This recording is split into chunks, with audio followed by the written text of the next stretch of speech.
Shabbat, or not Shabbat, Shalom. It's Shalom, everyone. I just think I'm doing another Shabbat service here, and it's Joe Dumond from Sightedmoon.com. Welcome. We have a couple guests here today that I've wanted to get on for a little bit and let you hear what they have to say. I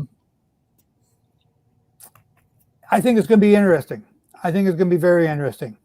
And we have Cyrus Harding, who we've had on before. And we have Mark Webb as a new guest. Mark Webb as a new guest.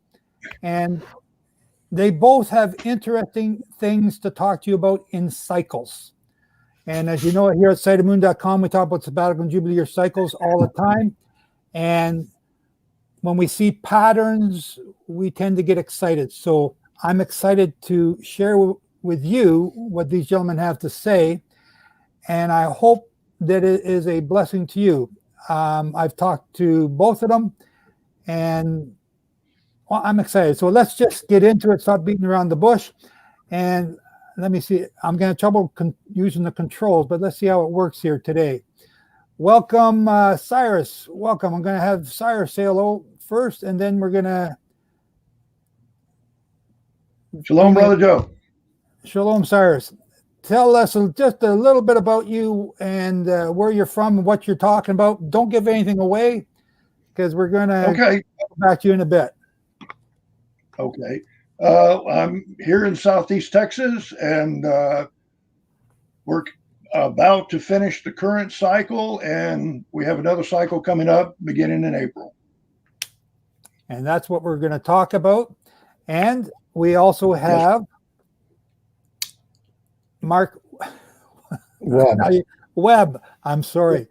And Mark is... Hello. Tell us a little bit about you, where you are, and your something about your ministry. And then we're going to start into what you're talking. I'm going to have you go first, though, Mark. Okay. So I'm in, my name is Mark Webb. I'm with a congregational leader at Living Messiah Ministries in Mesa, Arizona, here in what usually is the hot desert, but we've got lots of rain and lots of wind today. So it's awesome to be with you today. Well, thank you. And I'm so glad you're both here with us today. I'm excited about today. I might get overly excited, so just bring me back in a little bit, bring me back down to earth. But Mark, you had something you really wanted to tell me the other day, and I want you to tell everybody, introduce us to that subject, tell us why we should listen to it, and help us to understand what it is that you're talking about.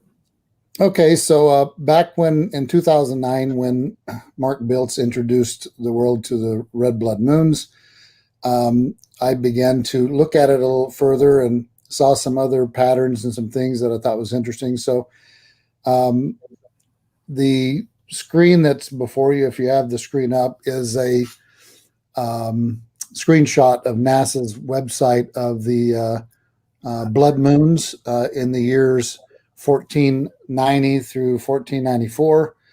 And what I noticed is in this center, there's three total blood moons in the green square. So let me interrupt you, Mark. I still haven't got this up here yet, and I'm playing with the controls, and I don't know what's going on.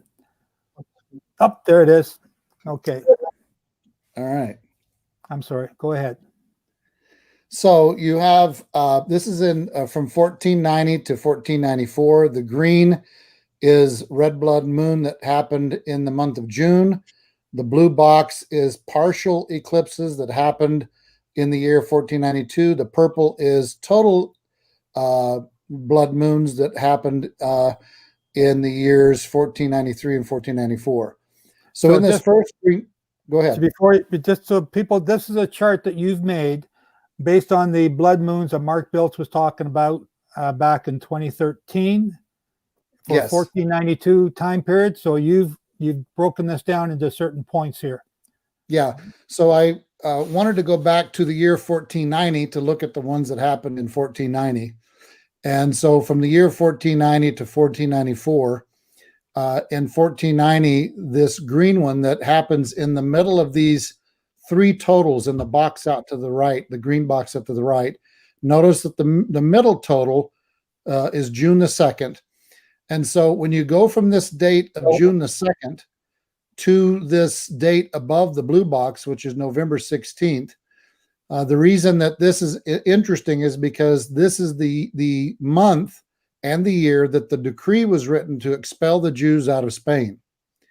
So there is, in yellow here, 533 days from this June green box of this eclipse to this date of November 16th. Now, the constellation. Before you go on, Mark, just explain to the listeners, because some of them may not know what you're talking about. What is this decree about here that you're talking about? This is the decree to expel the Jews out of Spain. King Ferdinand wrote the decree to expel them out in November of 1491, and it became a reality some 5 months later in April to May. So, but the nation of Israel, or the Jewish people, were being expelled out of the nation of Spain during this time. So this green box here in June, the red blood moon that's happening here, is in a constellation called Ophiuchus. Now, it is a picture of a man wrestling with a snake. He's got a snake going behind his back, and he's got his foot on the Scorpio. And so it's, in biblical astronomy, it's called the wrestling with the enemy, because there's two conflicts going on. And the man doing the wrestling is always pictured as the Redeemer. Okay, so let me interrupt you again, because there's, I want to address the audience that's listening here. Are you into astrology? No, this is biblical astronomy, that Elohim created the heavens and the earth and all the stars in the heaven. So as he says in Genesis 1:14, those things help us with the moeds and the days and the years. And since he named them all, they have his hand is upon it. He created it. Do you happen to have that psalm that talks about this handy? I believe it's Psalm 19. Psalm 19, yes, it is. Hold on here. Because I just want everyone to understand that we're not talking about astrology and doing horoscopes and reading stuff like that in the daily paper. This is something that comes out of your Bible. Isaiah uses the astronomy quite a bit. Abraham did. There's a number of other people that did. And prophecy is based, a lot of it is based on the astronomy. So if you don't understand it, then you miss a good portion of the Bible. Am I wrong in saying that, Mark? No, you're right. And it's the big key here is Psalm 19, 1-4. It says, their expanse, meaning the stars in the heaven, they are declaring the work of his hands day to day. They pour forth speech. Night to night reveals knowledge. There is no speech, nor are there words, that their voice, meaning the heavens, is not heard. Their line has gone out throughout all the earth, and their utterances to the end of the world. In them he has placed a tent for the sun. So when I combine that with Genesis 1:14, he says, let them be for signs, for seasons, for days, and for years. Yes. So this is how, go ahead. No, I just want you to tell the audience how these constellations, how these stars utter speech night after night. How do they do that? Well, so they have a story. And so each constellation that the moving stars, the 7 moving bodies, go through, there's a story. It's like a picture language. They tell a story. And so based on the stars that are in them, each constellation has an overall theme because of the names of the stars in it. For example, if we were to look at, I'm just going to take, for example here, this is the Virgin, which is called Virgo Bethula. You'll notice she has a branch in one hand, and she has seed or barley in her left hand. And so who is it that's born of a virgin, called the branch, who's also the seed that's sown in the earth? So we know who that is. So that's one of the reasons and one of the ways that we know that they tell a story. We all know this, the so-called Star of Bethlehem, where The wise men knew who was being born, where he was being born, and it's because the heavens were telling them who, what, when, and where, and they just showed up for the event. So it's and you know, God takes Abraham out and tells him, you know, look up at the sky. Can you, in our English it says, can you count the stars? But in the Hebrew it actually is recount the stars.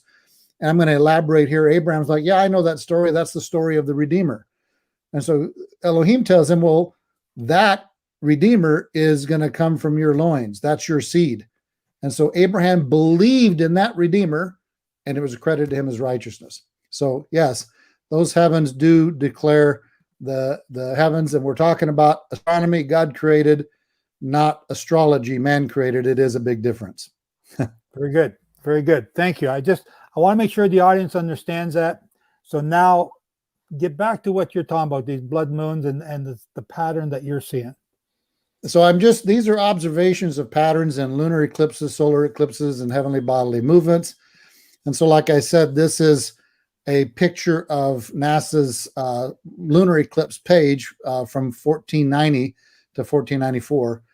And what's happening during these years is the Jews are being expelled from Spain, as it says here. And the decree was written in November of 91. But the key is this date here of June the 2nd, this red blood moon that's happening is in this constellation called Ophiuchus, and it's called wrestling with the enemy. So he's got his snake around his back. He's got a serpent. He's got his foot on the scorpion. So it's a wrestling with the enemy kind of a picture. So they saw this a year and a half thereabouts before the decree was written, almost like Elohim was telling them, you're about to wrestle with an enemy. And so we have, I know there's red blood moons here. There's 4 total ones here in the purple from 93 to 94, but there's also partial ones here in the blue. And the reason that's important is because it's not just 2 years of witnesses. God. So I like that idea. It's really nice. And so you'll notice this 533 days in yellow from the, Mark, yeah. You just froze up, and I think we missed half of what you just said. Can you repeat that again, please? Okay. Starting with the blood moon. Or so you've got the blue. Say that again. Starting with the partial blood moons in the blue. That's where we lost you. Okay. Okay. So you have the partial blood moons in the blue. You've got the total eclipses in the purple, 4 of them in a row. And you've got 2 years, 93 and 94, that are totals. That's 2 witnesses, 2 years in a row. But what Elohim was showing here is that there's actually another year of a witness, even though they're partials. And so it's like 3 witnesses instead of 2. So it's a really good, Scripture talks about 3 is the 3 witnesses are better, but 2 will work. And so I wanted to draw attention to this yellow arrows of the 533 days from this date in green of June to this November date, and then the 681 days in purple from this green June date to the first eclipse here in April 12th of 92. So these numbers are interesting because they keep repeating in the other pictures. So I'd like to take us to another picture if I can. All right. Yep. Go ahead. All right, so you can see here that the Jews were expelled from Spain. The year of the event was 1492, which is when the partials were happening. And then 1493 are the total red ones, 2 years in a row, but here's the partials, okay? So that's the 1492 event. So we're going to skip forward about 18 to 19 years later to 1510 through 1512. Notice, like in the previous slide, June 13th is right in the middle of these 3 totals in a row in green. So the middle one is in June. And again, this total eclipse is happening in the guy wrestling with the enemy, the man with the serpent and his foot on the scorpion. Same position, same date of June. 531 days later, you've got this date of November 26, just prior to the partial eclipse happening in 1510. followed by the eclipses happening in 11 and 12. Again, 3 witnesses a row. And so what happens in 1510? The Jews are being expelled from Germany.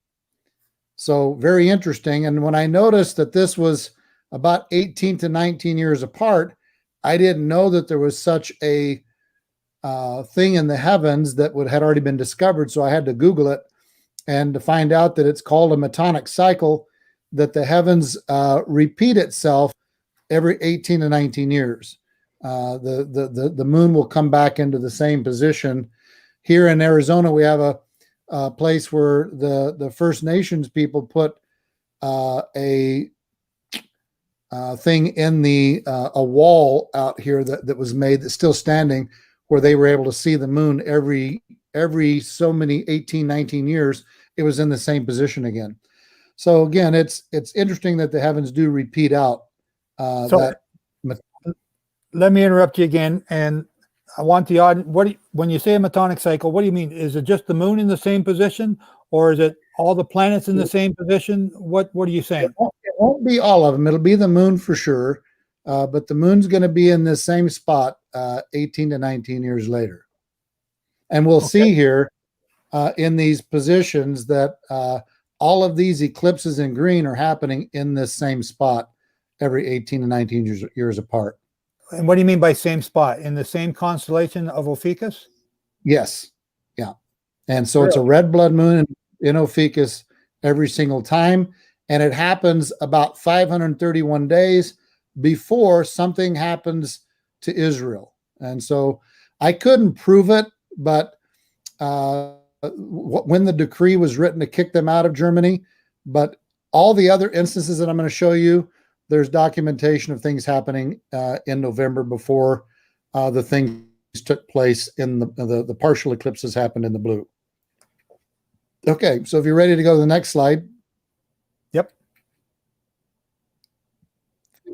1510 is when the Jews were expelled from Berlin, Germany.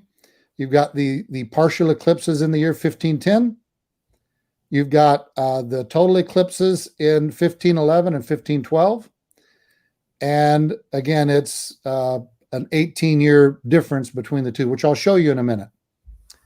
So now we're going to skip forward to the year 1948, 49, and 50, which is when Israel became a nation. Again, you can see the 3 total in June again is in the same place of Ophiuchus, wrestling with the enemy. 530, instead of 531, it's 532 days later. In November of 1947, the decree to become a state is written right here in this same month, right before the ones that are partial happen in blue. So it's almost like an exact duplication happening already for the 3rd time here in a row. And then the 680 days in blue from this one in Ophiuchus to this first partial eclipse in April of 48. And so we see the 4 totals in 49 and 50. So again, 3 years in a row, it's like 3 witnesses. So it was like Elohim was saying that, okay, there's another wrestling with the enemy. So what happened? Well, they wrote a decree to become a state, and the conflict began with the Arab nations as soon as they found out they were going to try to become a state here in November. Okay. And again, this is 1948. It's just hard to see on your screen. Okay. Yeah, it was 1948. So here it is. Israel becomes a nation. 1948 are the 2 instances that are partial eclipses. And then you've got the 4 total eclipses in 49 and 50. Again, 3 witnesses in a row. It always is 2 years of totals, 1 year of partial. Okay. So now we're going to jump forward 18 to 19 years, just like the previous one, from 1492 to 1510. We're going to jump now from 1948 forward to 1967. It's stunning. This was very stunning to me. Here we go again in June. Here's 3 total eclipses again. The middle one in June, it's a red blood moon in Ophiuchus again. wrestling with the enemy. 532 days later, this time instead of November, it's October. And I found out that even though the war was in 1967 in June, the pushing and shoving actually kind of started here in October, November. Okay. So wrestling with the enemy. Here's the partials. I'm sorry, the totals right here. This time is first. It's the only time that they're first. So the totals, and I should have put that in purple. I apologize. 67 and 68 are total eclipses, 4 in a row. And then in 69 are the partial happening here on April and September. Okay. So I'll put this graphic up. It's the year Jerusalem was liberated. You got the 4 totals in a row. This time it's reversed, and the 1 year of partials. So we're going to skip forward to the next time this happens. So I wrote this in 2009, not knowing what was going to take place in 2012, because it appeared to be that in November, before the partial start, is when the things happened to Israel. Again, we see the 3 totals in green. The middle one here in June is the same red blood moon that happens in Ophiuchus again. Here's the 532 days in yellow until this November date. And then you've got 680 days until the first partial appears in April. It's the partials here in purple, and then you got the totals happening in purple here in 14 and 15. So three in a row. I didn't know what would happen, so I put question marks here. But what ended up happening in November of 2012, again in 2009, we didn't know what would happen, but so in 2012, Israel went to war with the Arab nations, specifically Gaza, and it's called, you can look it up if you'll Google Israel wars. It's called the Operation Pillar Defense. And I may have a graphic on that. I'll have to look and see if I have that graphic up. I'm not sure. Anyway, so here we go. 2012, it was Operation Pillar Defense in November. They were also, on the day of the eclipse, this is what's interesting. The November 28th, the very day of this partial eclipse, the United Nations grant the Gaza, the Palestinians, a non-voting seat in the UN. So it's like a double strike in the month of November against Israel. So we have this pillar defense in November 12, the year of partials, and the 4 events of totals. Oh, here is the graphic. So here the Gaza war in 08 to 09, and Operation Pillar Defense began in November of 2012 with the Gaza Strip. Right on cue, as it said before. And so I'm going to put this next graphic up because this is where I came to a realization of something. So you see in 1492, you've got the partial in April and October in black, the 4 totals in red. What happened here in 1492? There was an expelling going on with a European nation. 18 years later, the moon ended up being in the same spot, and you have the same partials in black, followed by the totals in red. What happened this year? There was an expelling going on again with a European nation. So what I noticed was what happened in the first event here duplicated here, not only in the heavens with the moon, but it duplicated with what was going on Earth, meaning both events became an expelling, both events became with a European nation. That got my attention. So I moved forward and put this graphic up in 1948 and 67. You got the same scenario, the partials in black, the 4 totals in red. It reversed in 67, but look what happened. In 48, it was war. 67, it duplicated in war again. So both instances ended up becoming just like the first one, war in both, just like expelling here. But it also duplicated with the people. This instance here was war with the Muslim nations, and it was also war with the Muslim nations in 67. So not only was the event duplicated, but it was duplicated with the people. So as I was looking at this in 2009, I put question marks here because I didn't know what was going to happen 4 years later. So I thought, well, let's keep our eyes on if something happens to Israel in November of 2012, we have to take very, very pay a close attention to that, because 19 years later in 2032, these things all repeat again. 19 years, it's this metonic cycle. So you can see here what happens in 2029. Here's the three totals in green. The one in June is another red blood moon in Ophiuchus. 532 days later, in October of 31, would be the next event happening, just like the previous ones.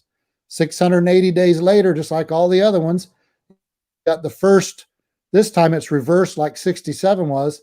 The first total eclipse happens in 32, two in a row in 33 totals, followed by the partials in 34. Okay, Mark?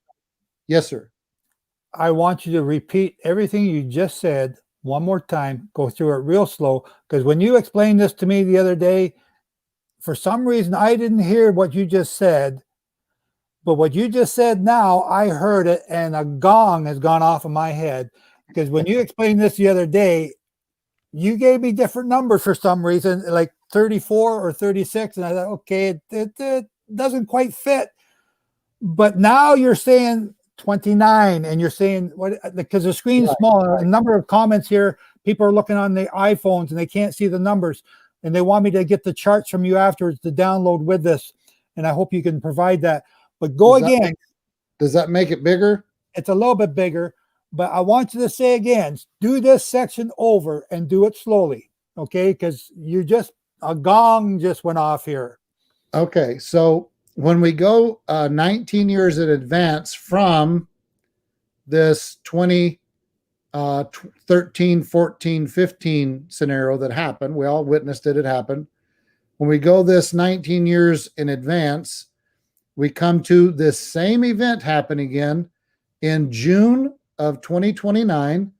There's going to be another red blood moon in Ophiuchus, wrestling with the enemy again.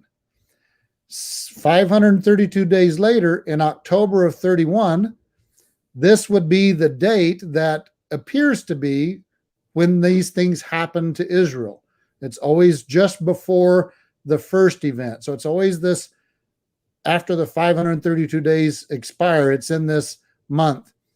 And then you have the 680 days from June to the first red blood moon in 32.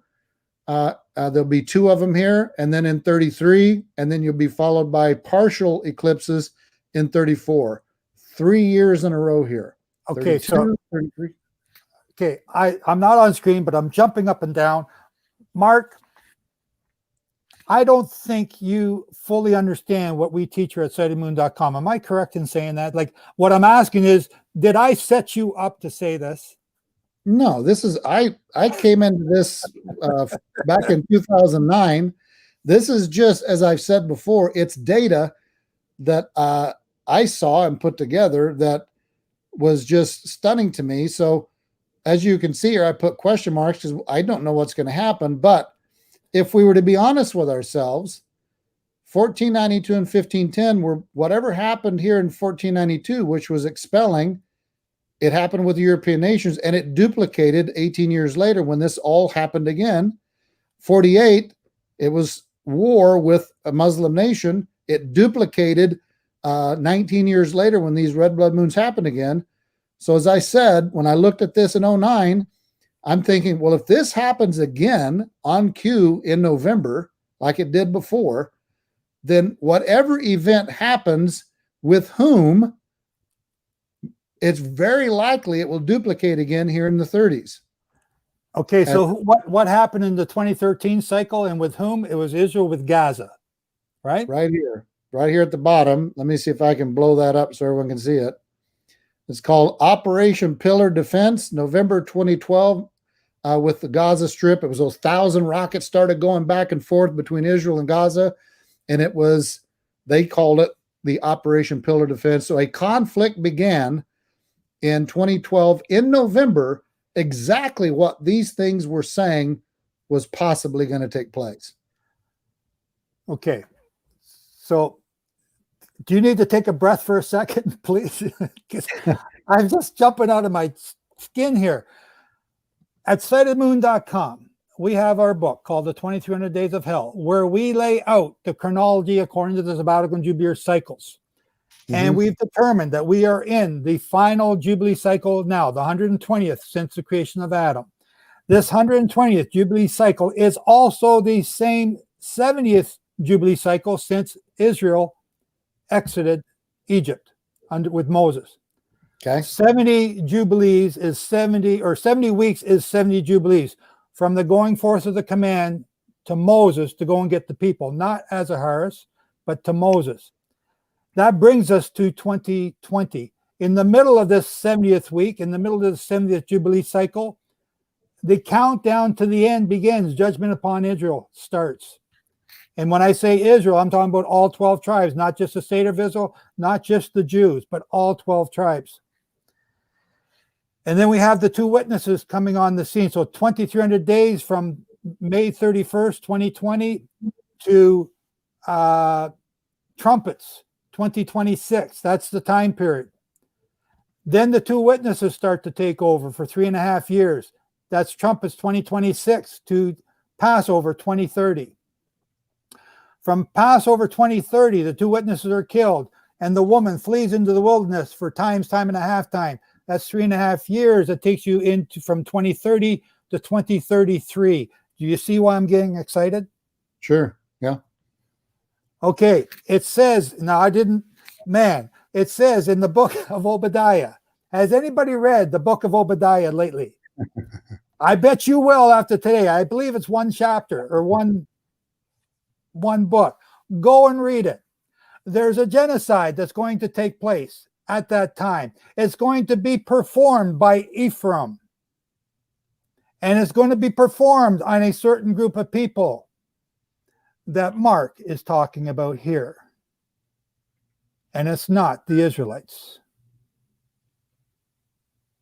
And it takes place sometime near the end or shortly after 2033. And I'm not sure exactly the timing, but it's going to be around that timing, because we're not going to be putting up with this stuff that we've been putting, or that Judah's been putting up with from Gaza anymore.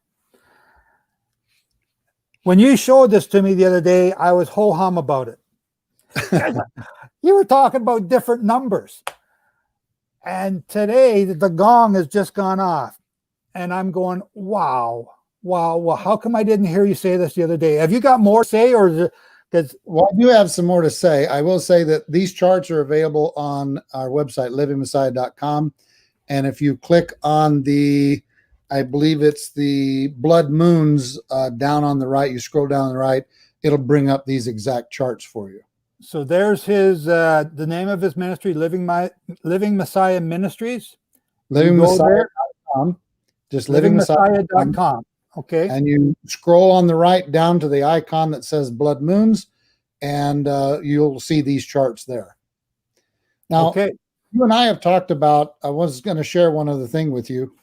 You and I. No, you're not done. Are you done? You got me all excited. You can't be done now. You got me hopping up and down here. Well, these are, the thing I like, I told you this the other day, why I love the heavens and what the heavens do. It's because man cannot manipulate it. Man can't change it. Man can't goof it around. It's out of man's control, and it's going to happen on the order that the Most High has put in place, and we can count on them. Just like these things have happened on cue in all these instances that I pointed out. And I like that it's predictable. I mean, it's going to do what it's supposed to do, and man can't change it. So that's one of the reasons I really like the heavens. But I wanted, you and I talked about the 1290, the 1260, and the 1335 days. And something was revealed to me about that if you want me to share, I can share that as well. Yes, but before you, I don't know. So decide, because I want to ask you this question, because we also Sure. talked about this. Doing the charts that you've done, when you go back to the temple and its destruction in 70 AD, there were blood moons before that time, which we've shown on our website. Does this fit that? Because you gave me an answer. So do you want to go there, or do you want to go to what you just talked about? Yeah, I haven't looked at the 70 AD. I didn't look at that to compare. It took me quite a while to wrap my head around all this, and because it was pretty stunning. And then if you can imagine, because we all like prophetic, things. So when I saw this in 2009, it was almost like, okay, could this really happen? Could there really be something happen in November of 2012, like it did in these other instances, happened right on cue in these other places, happened right in November. The decree to become a state is November. Right before that happens, the decree to kick them out of Spain happens in November. So I was just looking at patterns. And so when I saw the one in 2012 in advance, I'm like, well, if something happens in November 2012, we really need to take into very heavy consideration that it probably will duplicate again in 2031. Okay, because I was asking you about 70 AD. I was asking you about 586 BC and 723 BC, and you gave me an answer. And it had to do with the constellation. Do you remember that? I don't remember. Okay, so I'm trying to lead you here. You said that we wouldn't be able to duplicate this because the progression or the regression of the constellations and. Oh yeah, so it's happening in Ophiuchus right now because there's what's called a precession of the equinoxes, and so the sun right now on the day of the equinox is about to leave what we call the constellation of Pisces, which is the two fish, and but it wasn't there during the equinox in 70 AD, and it certainly wasn't there in the same spot in 586 BC. So it wouldn't. The red blood moon in June would be in a different constellation, probably telling a whole different story.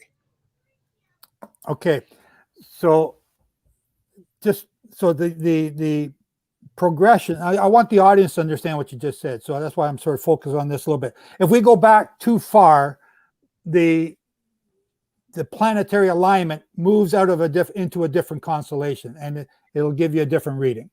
Yeah, it's the sun. So if we were to be back in the pre-flood days where you were able to live a thousand years, if you were to look when you were 10 years old at the sun and look at what constellation, what stars that it's next to on the day of the equinox, the spring equinox, and you were to look at it again 900 years later, it wouldn't be in that same spot on the day of the equinox. It would have moved to a different position. And so they call that, it's been discovered, people they know what it is in astronomy. It's precession of the equinoxes. And so it takes about 2,000 years for the sun to move through a constellation from the beginning to the end. So when Yeshua died, the sun was entering into the fish, and now we're about to leave the fish to go into the two vials of water being poured out by the water bearer. Okay. And okay, thank you for that. Now, I want to point out something to you. We have here at Sightedmoon.com have been watching in Pisces, the two fish, Mars, and a blood moon, starting about June, July, because this lines up with a lot of the things that Cyrus was talking about before when we had him on. And Cyrus, feel free to jump in here. I've had you muted because there's a feedback, but you can jump in anytime if you got a question you want to talk about here. But there was a blood moon back in June, I believe it's June 21,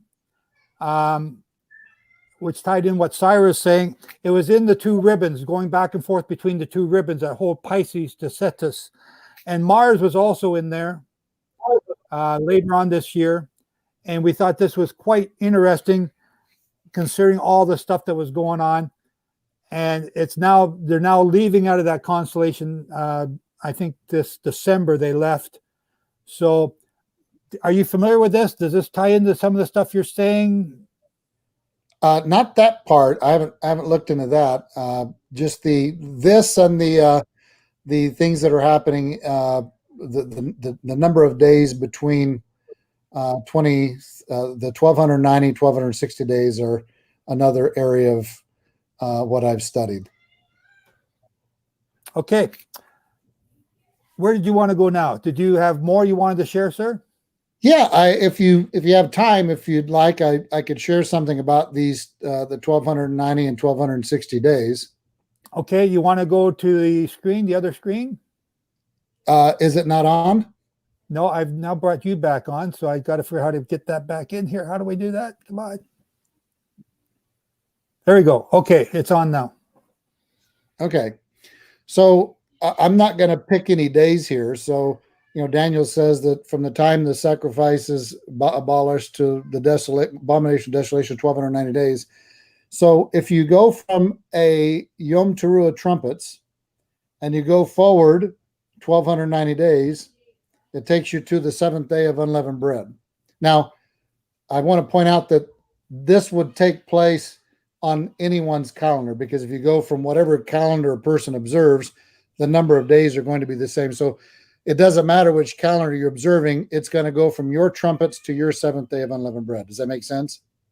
Yeah, I understand what you're saying. Okay. So then you take the seventh day of unleavened, or the day of trumpets, you go forward to 1335 days, you come to the day after Shavuot. Blessed is he who keeps waiting and attains to the 1335 days. Okay? Yeah, well, you right there, 1335, you and I, Sightedmoon, and what you're saying agree. It's Shavuot. Okay. So, and then you all know this scripture that the 42 months, the 1260 days, times and a half of times it's mentioned in Revelation chapter 11. So then if you take the seventh day of unleavened bread and you go forward to 1260 days, it takes you to the day of Yom Kippur. Now, these two numbers together, 1260 and 1290, equal 2,550 days, which is exactly 7 years. All right. Now, the reason this came to my mind is because I realized in reading in Scripture that when it says that they came out of Egypt on the day of Passover, the very day that they went in, and so I realized that the number of days and number of years that were given that they were in captivity means that it started on the same day that they went out. So it was the feast dates became the marker, and the number of years are the time span between the markers of feast dates. So when I punched these numbers in, I was stunned that these numbers are actually between feast dates. That was very stunning to me. Well, that's Sightedmoon. That's what we also teach. We teach the same thing. I may not agree with the way you got your numbers, but they go from feast date to feast date. Those are the days Jehovah is going to do something. And just for those listening, Sightedmoon.com, we go by the crescent moon and the barley. And Mark I believe, is going by the Hebrew calendar or the Hillel calendar. Conjunction. And Cyrus is going by, I believe, the crescent moon and the barley, but him and I are on a different schedule again. And so we got 3 different calendars, all observing Jehovah and probably even saying his name differently. And yet we're brothers and we're looking for the truth and we're doing this together. We don't have to fight. We don't have to kill all of Mark's people because he doesn't agree with us. Right. Or vice versa. Right? Right. Okay. So I noticed that the 2300 evenings and mornings, if there was a event that happened on Shavuot, and it took a few days to transpire from the Day of Atonement going backwards, is the 1150 days to take to for the holy place to be restored. So this is another date that I had seen that was very relevant in the scripture there. And then I wanted to show your audience this. This is from, you can see up here in the top right, 1969. Now, just before you move on here, Mark, Yeah. just go back to that slide before. Yeah. Ladies and gentlemen, if you follow sightedmoon.com, you know that we have been promoting our schedule of events, and that's fine. And I have not stopped Mark from promoting his, because he could very well be right. And I'm saying this because, and he could be wrong, and I could be wrong. But you are the ones that have to go and face Jehovah, and you're the ones that have to keep the holy days at the right time, even during this time of crisis that's coming. You need to be Berean and check out what he's saying. And you need to be Berean, if you haven't heard what I'm saying, to check out what I'm saying. And if Cyrus comes on here next and says something entirely different, then we're both going to shoot him. But you have to be the Bereans and check it out. Amen. Okay? So I'm not going to block him. I'm not going to stop him from saying this, because he's got some valid points. Right? So, okay, carry on, Sir Mark. All right, this will be the last thing I share. So, and again, I enjoy studying biblical astronomy, so I just research and collect data that form patterns and observe those patterns. So, we read about the decree from the time the decree went forth to rebuild Jerusalem till this time that's got the 7-year period. I wondered in my mind if there was a decree to build Jerusalem after the 1967 war. And I found out in 1969, they made a decree in this paper to Jerusalem to be restored. So a decree went forth to rebuild Jerusalem after they had finally taken it back again. So I found that very interesting in another possibility of something prophetic going forward from this decree of 69. Folks, hang on, just before you charge off, explain what you're talking about here, because I want to make sure the audience knows what you're saying. What are you talking about? Spell it out. Well, it's so that it talks about from the time the decree goes forth to rebuild Jerusalem until you're talking about Daniel 9. Yes. So there's going to be this 70-year period, 62 years, 69 years, something like that. Anyway, I don't have it in front of me. Let's see if I have it another. It's a going forth of the decree. There will be seven weeks until That's right. the Prince, and then there will be 62 after that, and then talk about the Messiah again being taken. Yeah. And so I just thought it was interesting that this decree did go forth. So the one back in the 544 or 545, whatever it was, it wasn't the only one. This one happened as well. And so I just didn't know it. And I just thought I would share it with you guys. So I think that's all I have.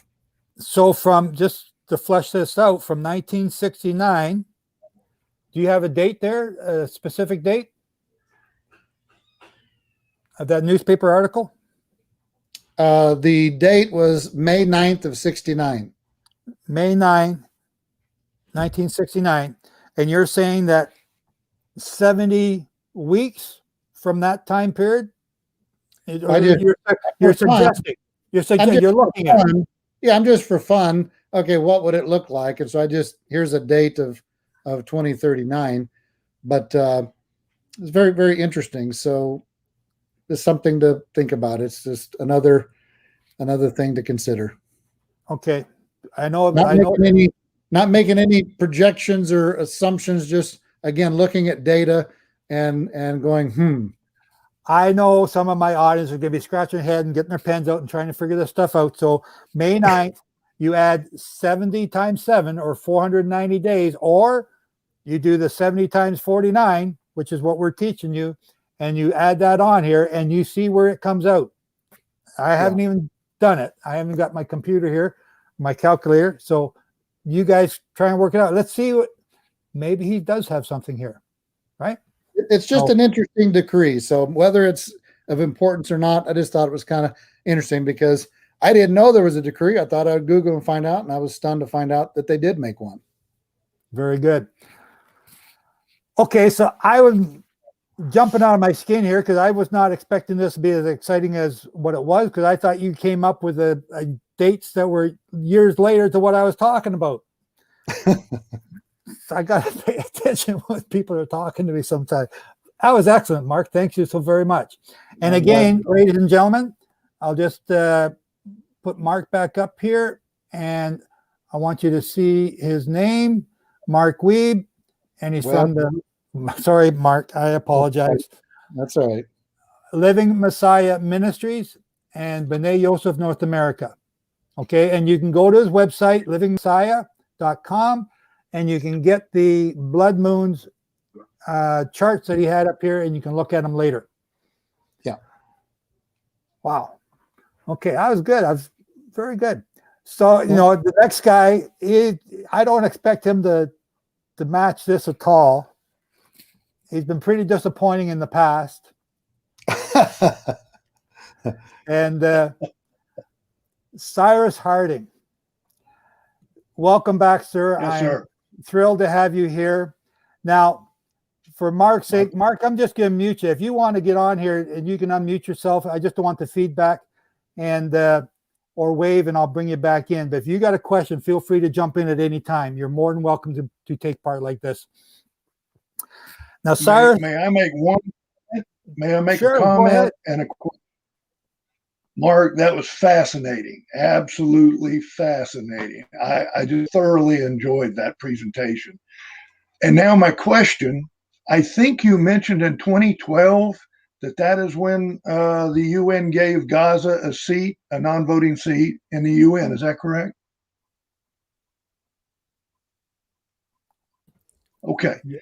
Would you call that a betrayal? Would I call it a what? Of Israel? A betrayal. Oh, well, I would say so. Is that what we might see in 2032? And the interesting thing, it should expulsion. And then I just thought, when you said that, I thought that's a betrayal of Israel. So I just comment. That was awesome. Yeah, it was very good. Okay, I'm going to mute you again, Mark, because we got the feedback going on. Okay, Cyrus. Now, I want you. We've had you on here twice now, and the first time I wasn't too sure. Who is this lunatic I'm bringing on the show talking about planetary movements, and you sort of blew me out of the water, and that was in what, April, May of 2020. Yes, sir. I think so. I think that was. Yeah, and we had you. Well, let's, for the audience sake, you started talking about. First of all, you're talking about the moon and the cycle of the moon and how the moon does something. Go back and tell us, starting in 2019, the first big cycle that you were talking about. And you said at that time you thought I was talking about oil. You may not have got the subject right, but you sure got the cycle right. Let's talk about that just for a couple minutes. Then we'll talk about the second one. And then I want you to talk about this third one that we're in right now. And then what's next. So can we do that in that order? So let's start back in 2019. What do you talk about? What are you looking at? And why does it matter? Well, what I was looking at was that going by the combined eclipses of the moon and the sun, I was seeing where it affected different nations around the world. The cycle before was a very complex cycle, and so I had calculated what I thought would happen, and it kind of scared me because I got it right. And then I went to the next cycle, which was the 2019 cycle. I wrote about it, I think, in September, and postulated that basically something was going to go global. I don't know what was going to be global. What cycles are you talking about? The 2019 cycle. Yeah, but what are you looking at? What are you looking at? What cycle is this? You're talking about the moon cycle, so explain that. Okay, I'll go back a little bit. What I've noticed over the years in researching cycles is, first off, any first responder, I don't care if they're a doctor, a nurse, a policeman, an ambulance driver, will always tell you people go crazy during the full moon. So I started looking at why do people go crazy during the full moon? And it's actually not just the full moon, but it's that 3-day period of time, 2.5, whatever, where the moon is nearly full. And what is happening that I've discovered in talking to doctors and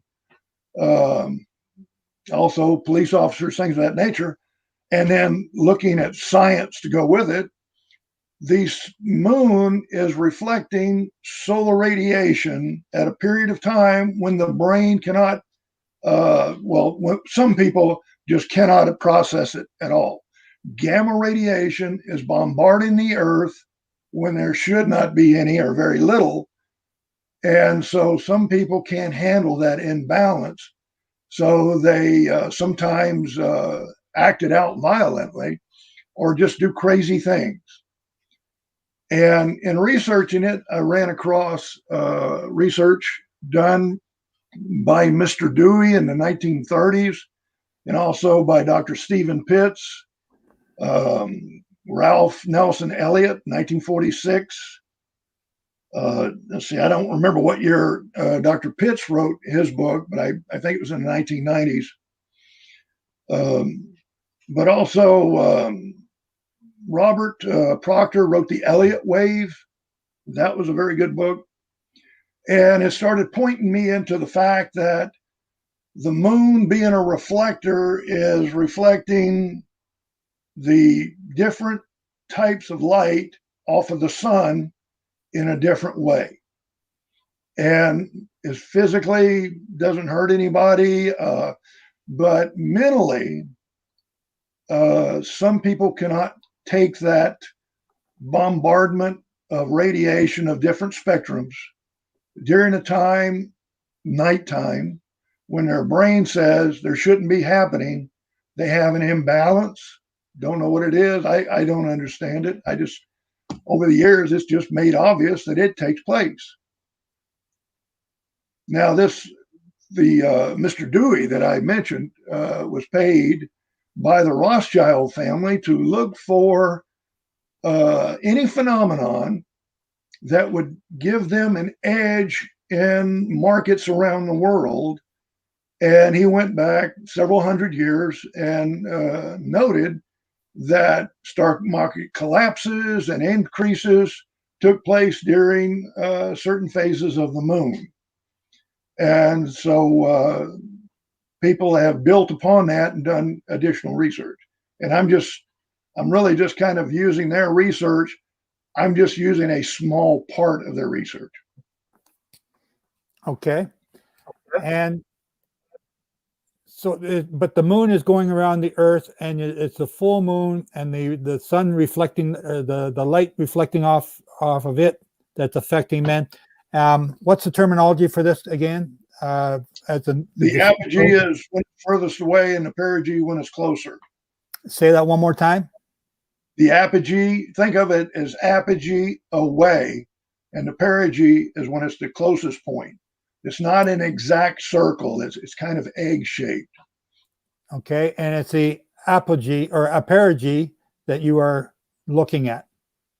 Well, you have to consider both of them, because sometimes when these events take place and the moon is in apogee, then the effect upon the earth or people upon the earth will be much smaller. Okay. Whereas if it happens when the moon is at perigee, then the moon is reflecting, it appears larger in the sky, and so it's reflecting more light. Okay. So there is a difference between the apogee and the perigee. Okay.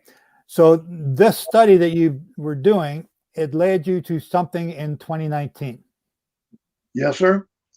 What was Something that? would come out of Southern Asia, Southeast Asia, that would go around the globe. Starting And when? I think I said it was somewhere around November 11th or 12th that it would come out of Southern Asia and it would progress around the world. But you thought, I think you said that it was something to do with oil. You thought something about Well, oil taking place at this time? it would affect oil. And so when you talk about oil, what's the first thing that comes to your mind? That's the Middle East. So I thought, well, are we going to have a war or something in the Middle East? Because there was a lot of tension, but it didn't really look like there was going to be a war. I mean, things were not showing that because of the influence of the sun or the moon, people would go to war. Now, there's other reasons for going to war, but I was looking at the influence primarily of the sun and the moon on the behavior of people. Okay, so I'm trying to set you up here. So you've seen this starting in November 2019, but you also seen it ending, but you're still thinking about oil, and you're thinking it ending at what time? This I particular think it was cycle? February 24th. February 24th. Yes, sir. Okay, so you're looking at oil, you're thinking of war, you're trying to understand what you're seeing, how is it going to affect you? You know it's going around the world, but you don't know what it is. Am I correct? Right. That's correct. And then what happened? Well, the coronavirus emerged and traveled around the world. And because of the lockdowns and people being sick, it cut the demand for oil so much that the price of oil fell to a negative $39. Precisely. So it was just in the opposite direction. I thought it was going to go up, but it did not. It went in a direction it's never gone before, and that was down to a negative number, $39. Yeah, we had to pay people to store our oil. It was incredible. Okay, so you now you see this happening, and you're wondering, wow! And this is a big event. This is a big event. You know, it was declared a pandemic on the day that I was keeping Passover, March 11th, and we had you on. I believe it was April. I think we had you on in April. You talked about this, and then at that time you warned us about something else coming up, which was just starting around that time. You want to talk about that for a minute? Well, yes, sir. This was a period of time of really instability. I'll just say it that way. Starting when? It was a period of instability. I think I may have told you during that interview, I called it chaos. Yeah. And that things, and it especially affected the United States, but it also affected South America. It was the Western Hemisphere. And that would have been, like you said, I believe April, and it was a big period of chaos. And then we went into the summer and things got very chaotic. But you also said, I believe in that interview, that it would peak. The peak of it was going to be around the end of May. 1st of June. Yes, sir. I see if I remember right. I think I told you that whatever happened during this period of time, it would, for a period of time, make you forget about the coronavirus. Yeah. And when was that period supposed to end? I think you said August or November. Pardon me? 9th, I think. August 9th. Okay. I don't have the figures in front of me, Brother Joe, but I think it was about August 9th. That's okay. We've got this recorded already. I'm just trying to bring anyone that's new that's listening to this, I want them to understand what you said. And so you're saying there's chaos going to be in the United States or the Western Hemisphere, and you're not sure what that means, but it's going to start sometime in April and it's going to die off towards the middle of August. But then you came back and said something else, that it didn't really die off. What did you say next, sir? What did you say, October or November? October, I think. I think it was October that we would get into another cycle that would be chaotic. But not just chaotic. You said that this What's- cycle was not starting at a normal point. No, that's correct. This was a very powerful cycle. It started. I can look up here. It started at 66.7%. That's that's a very strong cycle. Whereas the other ones that we started at what percentage in comparison? Usually about 30%, some lower, some higher. Okay, so this one starting at 67 and goes all the way up to, I think you said 89.9? Yes, sir, that's correct. 88.9. 88.9. And so the Yeah. thing that I found amazing about this was that you were to the 10th degree. You're just 89, 90%. No, you're 89.9. Yeah. Very, Well, it was, very precise. It was 66.747 and 88.996. So, yeah, I mean, what I always tell people, it's fifth grade mathematics. You know, that's all there is to it. And you said that this high cycle was peaking at what time? Let me see. I'm not sure what my peak time was on that. It was right around the election. I know that. It was November. That's Yes. why I'm asking, because I know it Yeah. was November. That's why this is so exciting. It was November. And when was it going to end? It's not ended yet. We're going into the end will be February 11th. Yes. Okay, so that's what you told us before. Now, I've done all this, ladies and gentlemen, so that you can hear what this man has to say, because he's got a track record. And it's bang on. It's scary bang on. Okay? He may be a crackpot, but for a crackpot, he's been bang on every time I've talked to him. And he scares me to death. So, I haven't talked to him to see what's coming up next. I have no idea what's about to happen next. I don't even know where he's looking. I wanted him back on today because I wanted to know what he's seeing coming next. So, Cyrus, is there anything that we need to know about what's happened so far that we don't maybe understand before you start into what's coming? Well, what I mentioned to you before, you had asked me if there was going to be a stock market collapse during this cycle. And I told you no, that I saw that things would be going up, like a record high. Yeah, and just for the record, I didn't believe it, and I bet that there's going to be a crash, and I put my money on the crash side. I lost, so I should have listened to you, but keep going, sir. Well, if you look at the newspapers or television or stock market, January 21st, the global stock markets, major global stock markets, reached a record high. Mm-hmm. So it's keeping true to form. This is, I told you that, the two highest stock markets in the world were Venezuela and Zimbabwe, because it takes so much more of their currency to buy a share of stock. And so it was with the pandemic and all the stimulus, and everybody's doing it. It's not just America. Everybody's doing it. And so that money has to go somewhere. And, most people living on a very small paycheck are going to put their money in food and pay the bills.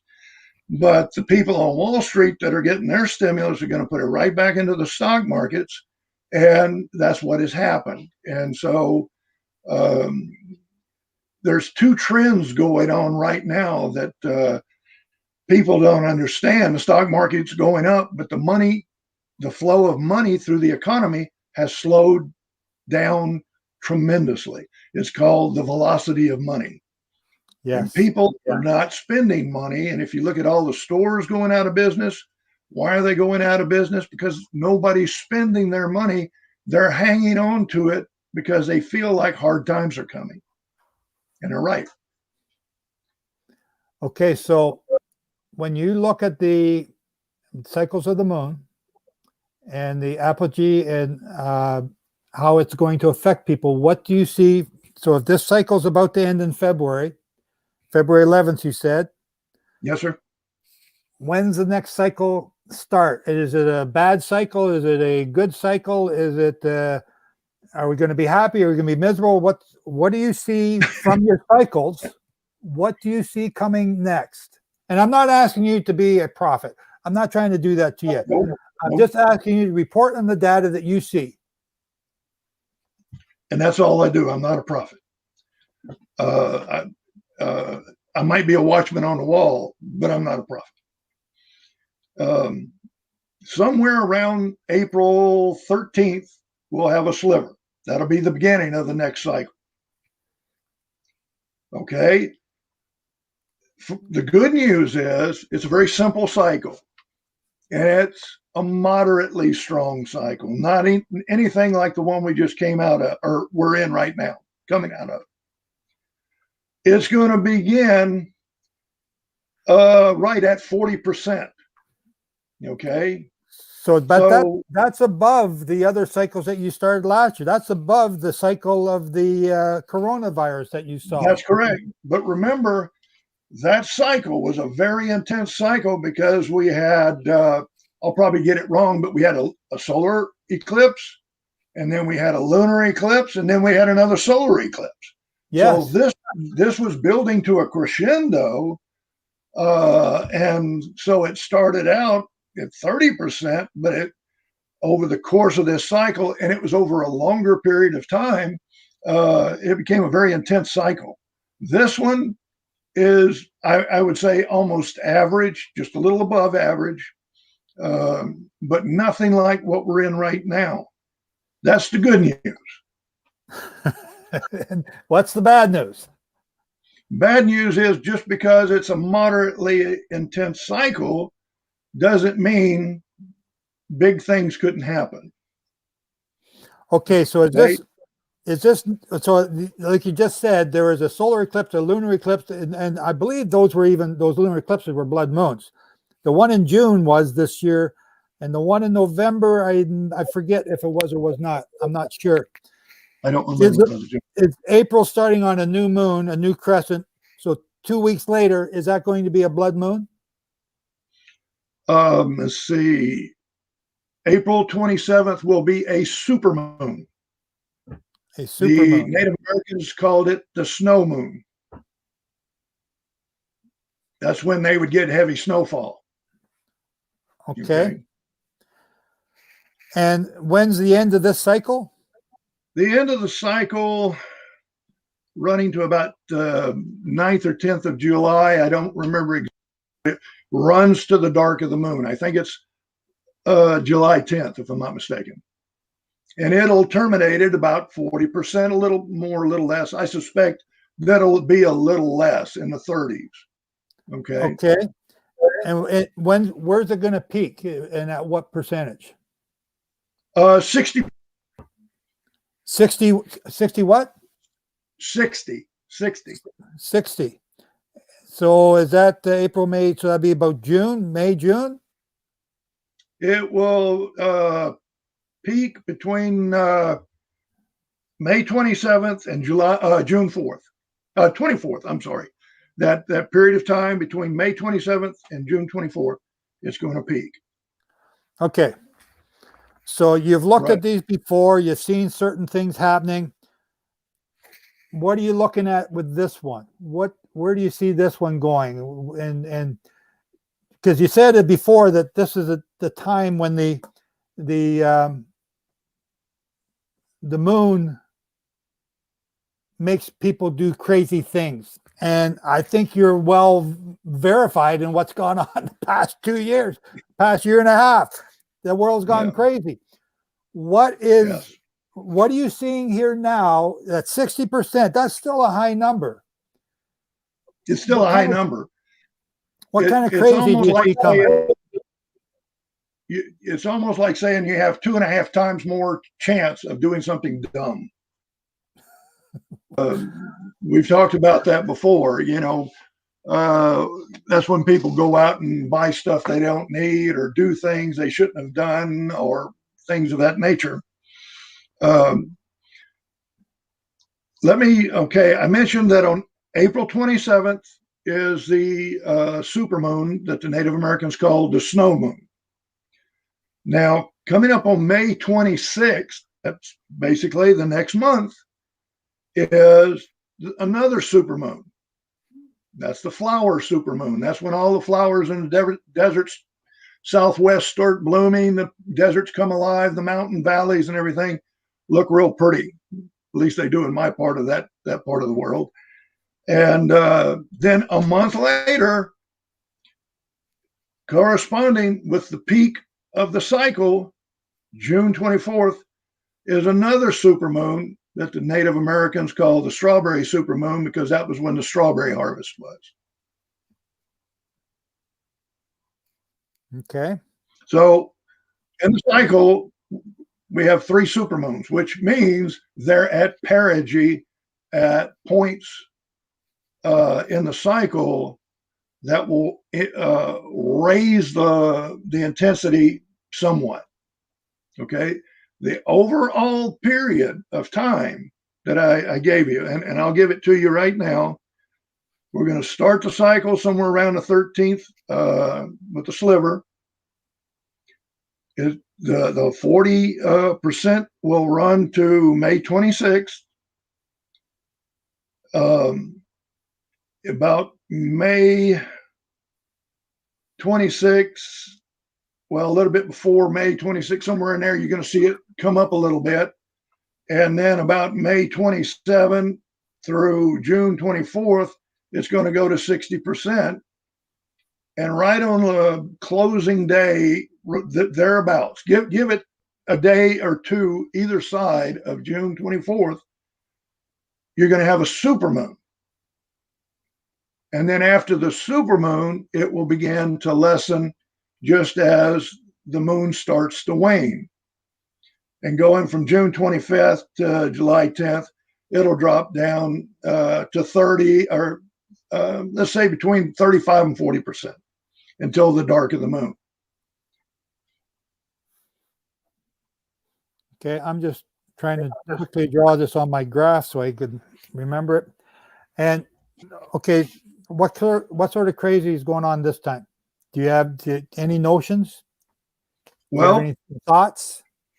And again, yes, I'm not sir. asking you to be a prophet. I'm just asking, what are your views? I still see the possibility of I'll just say financial craziness could take place, and I'm going to try to say it in a way I hope that makes sense. But going from the new moon, which that'll be somewhere around April 13th, day or two of April 13th, I believe that the stock market will increase. And then the stock market will not just crash, it's just going to start to go down till the full moon. And then it's going to level off. And I think after the solar eclipse, that it will begin dropping even further. Now, I'm not saying it's crashing. I just believe it's going to go down. And I'm using a formula that I don't use very often. It was given to me by Dr. Pitts. And I don't really, I'm not in it for the money. People, look at these cycles to try to get a financial edge. I don't do that. I want to know just how does this affect me and the people, in the world, and what can I expect people to do? And but if you use the financial formula, you can actually see where the stock market might peak, drop down, level off, and then after the solar eclipse, start to go down. And I'm not saying crash. I'm just saying go down. Okay. So just let me just interrupt you, because I got a comment here, and I've been reading the comments, trying to follow them all the way along. But we got one here from Sarah, and she says that money follows war and war follows money. So let me ask you, is she right in what she's saying? Is this market potential again? And I'm not trying to hold to that. I'm just asking for your opinion. Is this market crash or this market slowdown? Do you see this connected to war of any sorts? I hate to say so. I'm Okay, going to but say hang on. And before you do that, you got to back up a little bit, because we're entering that area of craziness that, this guy's absolutely off his deep end. How are you determining that this moon apogee is going to cause the stock market to go crazy in a descending way? And I'm not asking you to give me the trade secrets here. I'm not asking you to give me the formula. No. It's not a trade secret. Like I said, I gave you those books by Mr. Elliott, Proctor, and Dr. Pitts, and you can read them, and you'll find the same information in there that I did. I've modified mine somewhat because I'm not looking for, I'm not looking to make money off of this. I just want to use this to see what is happening in the world and how it influences people making a decision. Like I said, these cycles are the optimum time when people have the greatest propensity to make a mistake. Okay. Say that again. Okay. Say that one more time. Okay. It's the optimum time when people, mostly men, 4-1, remember that. Okay. Women are less susceptible to the craziness. But when people have the greatest propensity to make a mistake. And remember, I told you in our first meeting, that's when men go out and buy a bass boat, but they don't fish. They ride a motor, or they buy a Harley and they don't ride motorcycles, or, stuff like that. Yeah. But women, especially women in their childbearing years, are more comfortable feeling the effects of a cycle. And of course, a lot of them will argue and say it's not very comfortable. But what I'm saying is they're more used to the moon exerting an influence on their body. Our bodies are 98% water. And the moon every day moves the tide from one side of the earth to the other, changing, who knows, trillions or quadrillions of pounds of water back and forth. So who in their right mind would think, I'm 270 pounds, it can't affect me? Of course it can't. Okay. So women feel the effect of the moon through most of their life. Okay. So they are less likely to respond in a negative way. Men don't. And so they do exhibit bad behavior 4 times more often than women do. And those aren't my numbers. Okay. I've talked to, primarily, I talked to a lot of doctors, gynecologists, police officers, things of that nature. I even use the FBI statistics, and you can look at it with the FBI statistics. If you graph it out, you can see it. So these aren't things that I just thought up one night and thought, hey, I'll just tell everybody this. No, my wife will confirm the craziness at the hospital, and my cousins and relatives who are police officers also confirm the craziness, just as you say, on these full moons. And they just sort of, it's a full moon. I got to go to work. It's going to be a nut house tonight. And they agree with you. So, but so using this information that you have, how did you come to the understanding that you just explained, or you just said, about the stock market going down starting in April and continue to go down? And then, because when we mentioned the war here, you also agreed with it. I just want you to tell us more about that. And again, I'm not asking you to be a prophet. I'm not asking you to, hey, this is what God told me. That's not what I'm saying. I'm asking, how did you come to this understanding so that we can watch? Because you've got a good track record, and it's scary how good it is. So if you're saying this stuff, other than the oil, you sort of got the oil a little bit mixed up, but you still had oil in it. You're scary good here, Cyrus. So I'm asking, how come you're thinking about the stock market? And when I asked you about war, you also agreed with that. Just tell me more about that if you could. Okay, I will. There's really, to the best of my knowledge, over the last 100 years, there's only been one big stock market crash in the springtime. That was April 14th of the year 2000. That was, I think they called it the Y2K crash or something like that.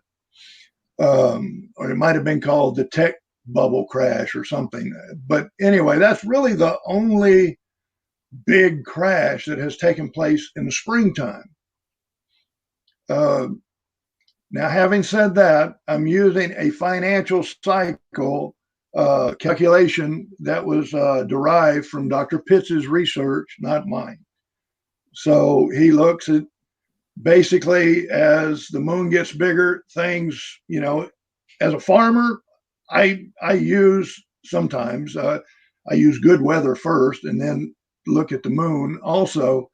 But when the moon is increasing, it's a good time to plant your root crops, because the thought is, with the moon increasing, which affects water, it's pulling the plant moisture up toward the surface of the ground. Okay. Now, when it's declining, you plant other crops that are basically foliage crops. Okay, because that's pulling moisture down to the root that they'll need to germinate. It's the same thing with the stock market. It's pulling the stock enthusiasm. Let me say it that way. It's pulling the enthusiasm up as the moon becomes full, but as it wanes and starts its downward trek, then so does the enthusiasm. That's not to say it's going to crash 1,000 points in one day. It's just going to wane. Okay. And it's going to reach a plateau, or, just a nice level area, and go along until the solar eclipse. Okay. It'll go up a little bit with the solar eclipse. And then it's going to, after the solar eclipse, which is only going to last just a few hours, 2-3 hours, then it'll go down. And I'm not saying it's going to fall 2,000 points, anything like that. I'm just saying it's going to go down. That's how I came up with that. I'm using Dr. Pitts's research, not mine. Okay. As you know, when you talk about war, I've been quick to tell you, nothing looks like war. Right? What do you mean nothing looks like war? What do you mean? Well, you asked me last time, do you see a war in the Middle East? I said, no, absolutely. I can't even make something look like it's going to be a war in the Middle East. Okay. Okay. So I've told you each time you've asked about war, I didn't see anything that looked like war. In the past. Okay. This time when you ask me, I didn't tell you no. Okay. Hang on, Cyrus. Hang on, Cyrus. I just want to make sure that we're understanding your code here. When I've asked you about war in the past, you said no. When I've asked you about war in this time, you said nothing. Is that what you just said? Well, I'm saying I didn't say no. That's what I thought you said. Okay, carry on. Okay.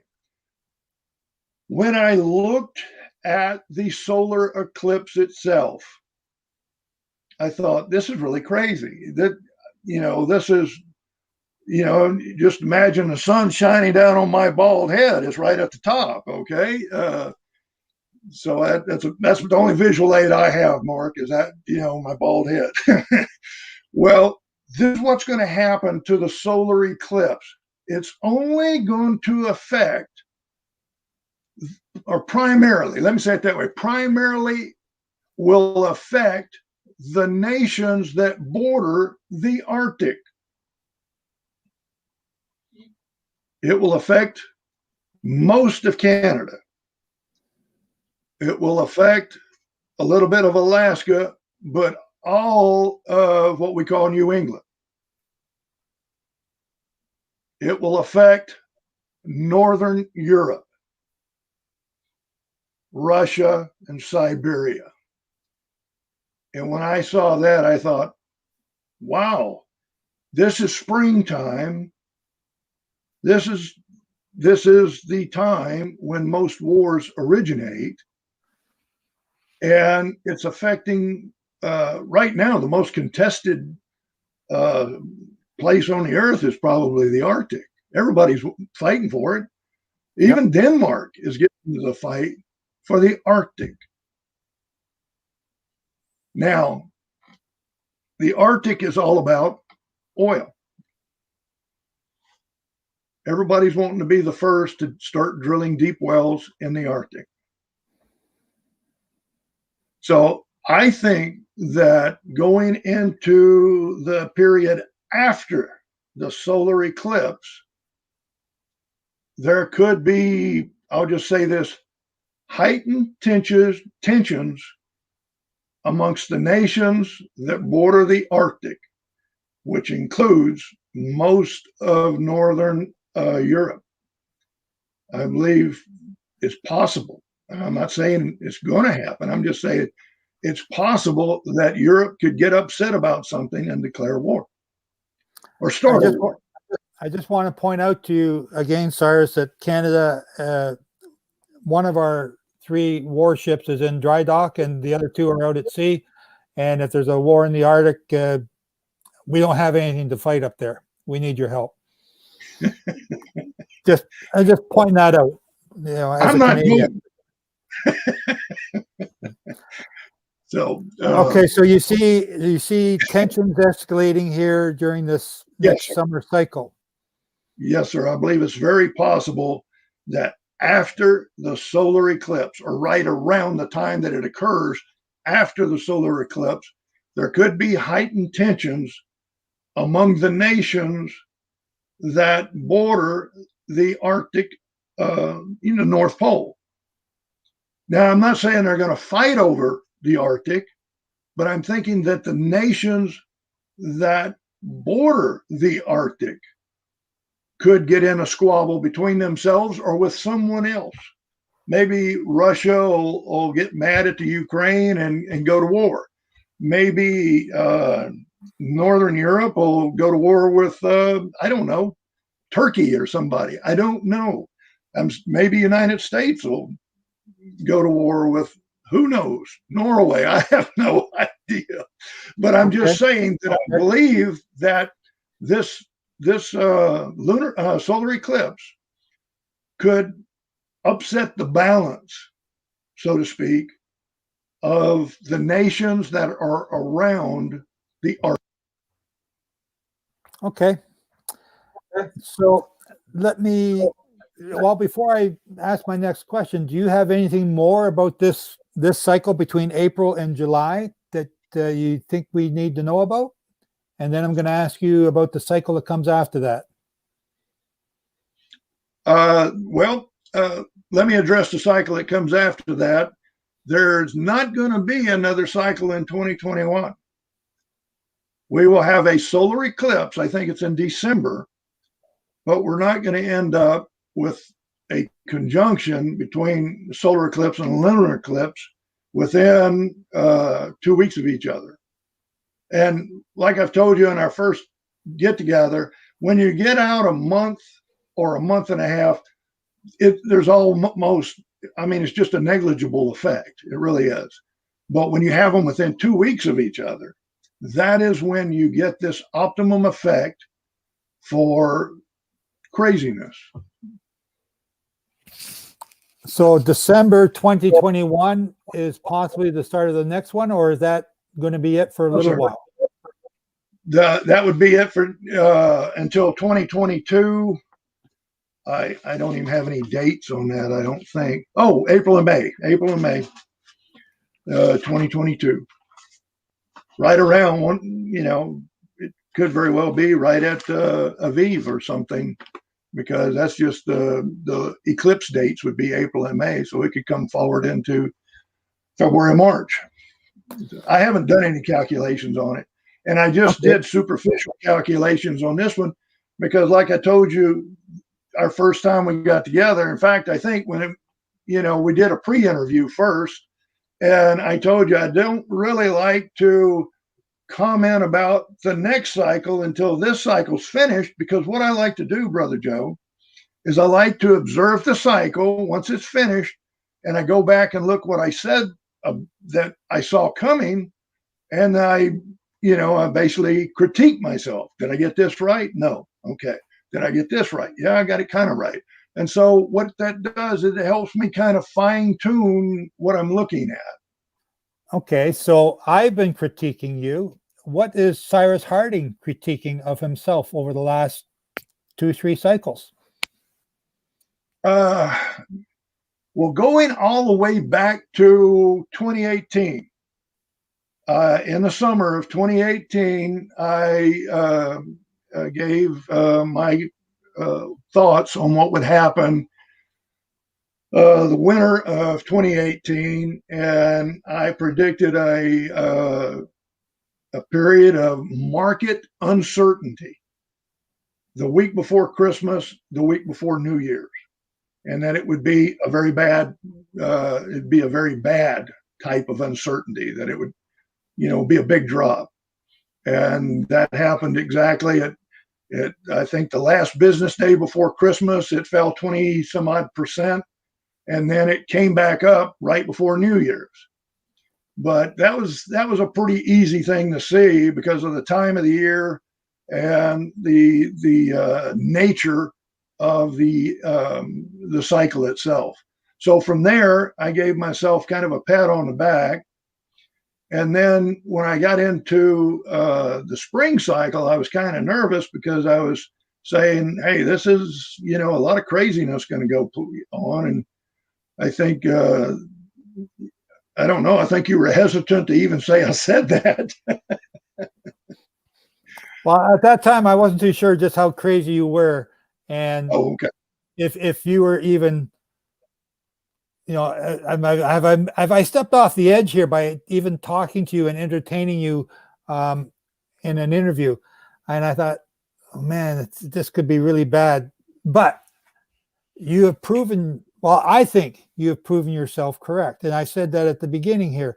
You have stunned me with the accuracy that I see. I'm not expecting to be 100% accurate, but you are very accurate. So are you seeing your same accuracy as what I am, or is it just my imagination? I'm giving myself a good 50%. I think you're much higher than that, but we're always harder on ourselves. So, okay. What else do you got to tell us before because we've now been talking for just over an hour and a half. So I've been surprised by both of you today, and in a good way. So Cyrus, you got some more you wanted to say, or? Well, I just want to include that I'm going to go back and listen to this interview over and over, because I want to get down what Mark is saying, because I just think that is awesome research. And, the one thing, that when you started 1491, 92, and I'm thinking, how many people realize that the Queen Isabella only paid for one ship, and the Jewish merchants of Seville paid for the other two, because they wanted Columbus to go find their long lost home to the west. Okay. Yeah. Because Jews had settled in United States about 800 BC. And so they knew there was a homeland for the Jews in the West, but they didn't know where it was, and they wanted Columbus to look for it. So it's interesting to me that got my an observation that I have is when the Almighty wants his people to go somewhere, he makes it real uncomfortable where they're at, and makes it look really good where he wants them to go. And I think that's exactly. Yeah. I do want to say something about your February 11th. You said the cycle was beginning in February 11th. I would like to share a screen with you on something I put together a couple months ago about February the 10th that was happening in the heavens, if you'd like me to share. Please, go ahead. Oh, I love it. Well,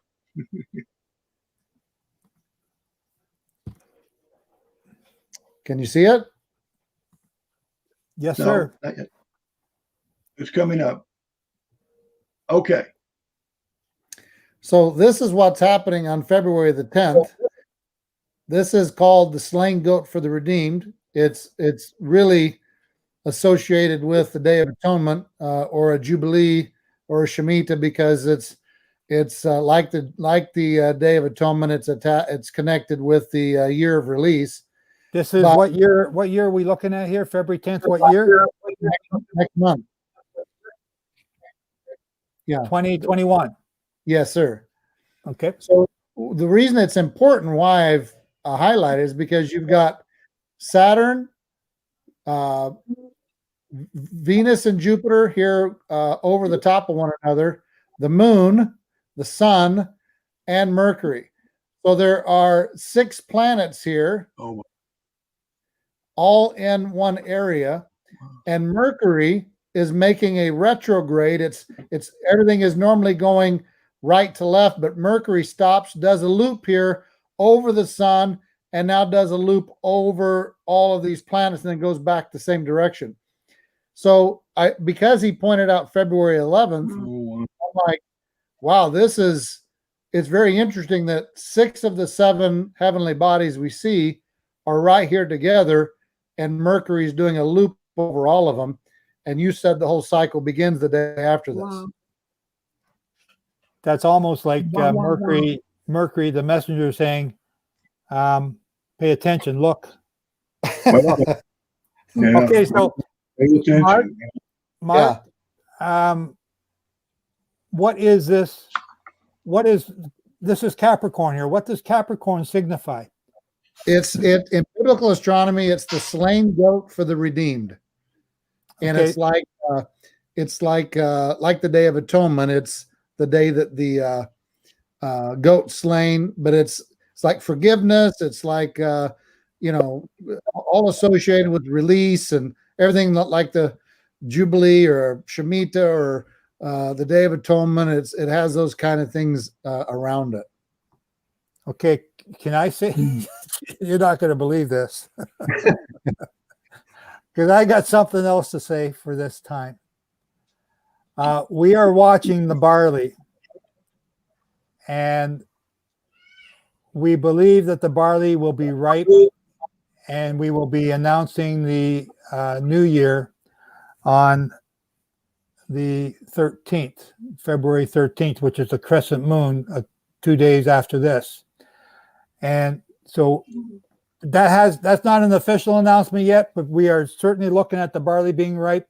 I know Cyrus is on a different calendar, but I wasn't going to bring it up, but now that you brought this up, I can't not say this, that the barley is looking like it would be ripe, and the first of Aviv will be February 12th, 13th, which means a Passover will be February 28th. That'll be the Saturday on the 28th. And again, I am just my mouth is hanging open again. I'm looking at these constellations, I'm looking at these planetary movements, and I'm sort of like, I'm in awe. I'm just in awe. So let's wrap this. I don't know how to wrap this. I don't want to wrap this. I want to keep going. I want to keep digging further, but we got to wrap this up. I made a mistake. I was going to ask one of you to do the opening prayer, and I completely forgot. I'm so excited to have you both on, and I'm glad to have you both on because you've complimented each other. I really enjoyed hearing what Cyrus had to say. I like research and putting things together. It's awesome. So yeah. So can I ask you both? Would that be different or weird to ask you both to do the closing prayer? Mark first and Cyrus second. Can I do that? Yeah. Father, we come to you in your son's name. We thank you so much for this time. We praise you and glorify you. We magnify you as King of Kings, Master of the universe. You are the one who is enthroned above the circle of the heaven. You are enthroned above the cherubim, and you are the one who works great wonders and mighty deeds. We thank you for this time of sharing, this time of information that you've put on your servants' minds and their hearts to do research. We pray, Father, that it enlightens folks and that will open minds and ears to give greater understanding to your kingdom. And we thank you for this time to talk about you and your ways, because the heavens are spot on and man can't mess with it. And that's why it's so great, because they will declare the things you've told them to declare. And give us insight, give us wisdom, give us your spirit to be able to discern. Give you praise and glory in Yeshua's name. Give you Gracious Heavenly Father, we thank you for this absolutely beautiful opportunity that you've given us to come together and to talk about your creation and the mighty things that your creation shows us. If we're willing to open our eyes and open our minds and open our hearts, we can see the mighty things that you have done and that you will do. And thank you for making it possible for Brother Joe to bring Brother Mark on and to just awe us with the things that you have done. And we just give praise to your name for making this possible. We pray blessings upon Brother Mark and his kahal, that they will continue to glorify your name, your kingdom, your son. Father, we want to keep Brother Joe in prayer. He has been assaulted by demon forces, enemy forces. I'll just say it that way, enemy forces.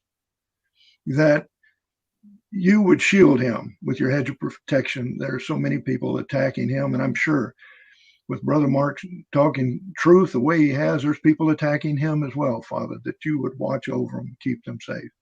And I pray for each and every one who took an interest in this conversation, that you would watch over them, because we have trying days ahead of us, and protect us and give us knowledge and give us wisdom. And that when we receive these things, we praise your name and praise your kingdom. And I just want to thank you for this auspicious occasion that you've made possible. And it's been such a blessing to my heart. And I hope it has been to others. And I want to praise your name. I want to give you all the credit. And Father, I ask all of this in your name and that of your son, Yeshua HaMashiach. Amen and amen. Amen. Amen. Thank you both. It's Mark Webb. I don't. Once I get it wrong the first time, I can't stop. I just hate that. I apologize. It's Mark Webb and Cyrus Harding. And let me just throw Mark's website back up here again. Where are you? The Living Messiah Ministries.com. Okay. And you can go there to get the charts that he had. And Cyrus, we've used Cyrus's last two newsletters in our newsletter this past week. I don't know if he knew that. I tell him now that I stole his material. And I did. I saw that with all the responses coming back.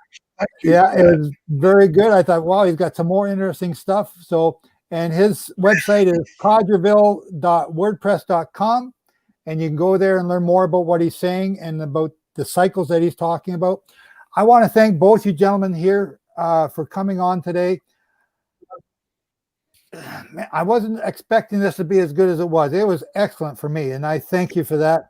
I look forward to having you on again in the future. And if you guys find stuff in the future that you think, well, we should talk about this again and what I've seen, give me a ring and let me know. And we'll set up another meeting like this. And so I thank Jehovah for giving both you guys the insight into the stuff that he's shown you. Well, I personally would love to connect with my brother here and do some one-on-one chats with him over the heavens, because that's where my interest is, and so I'd love to connect with him. Well, I'm thrilled to be able to get you both here together, and I thought it would be good for both of you to meet each other and hear what you're doing, and I'm glad that has worked out good. So Ladies and gentlemen, you're listening to Sightedmoon.com, and you can go to our website. This will be there under the live interview section. We got other teachings there as well. You're more than welcome to download them and learn about them. Oh, I got a whole bunch of comments here. Just let me check, see if there's anything that we need to share.